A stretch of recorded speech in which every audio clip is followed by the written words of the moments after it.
So how do we take our products here that we've taken apart, except for the bottle, which is just, you know, recycled good, and we want to see if we can create value by building something new out of the parts that we've taken out of all these different components here.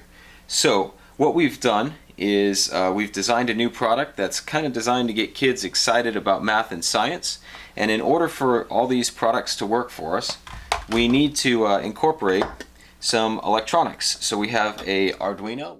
It's a basically programmable chip that you can easily wire to other components. It's great for prototyping.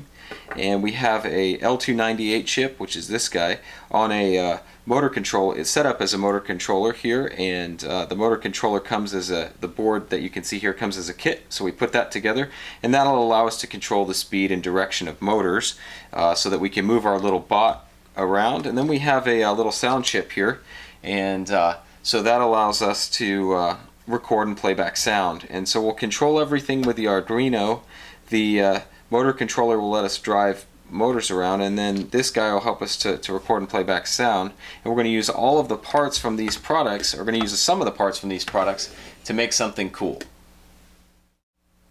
So after 3 weeks of development, we've come up with Bit-zee bot. Bit-zee is a little programmable robot that drives around and has a little personality. You can control Bit-zee with a universal remote control, the one that we took apart actually, and that sends a signal right here to the IR sensor, and then that communicates with the Arduino board and tells the Arduino board that it just got a signal, and the Arduino can turn on and off different functions. So we can make Bit-zee do a little dance, make its lights come on, and Bit-zee has a couple of switches here. There's a switch here and a switch here, and those came out of the radio. And then you can see the Bit-zee's nose came from a bottle cap and its eyes came from a bottle cap. And the power for Bit-zee is just some batteries that you can get from, you know, Radio Shack in a battery holder.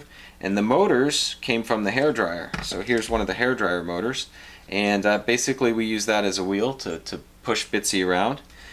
Bit-zee's also got the ability to record and play back sound, so we use that, and you can use the remote control to trigger that function.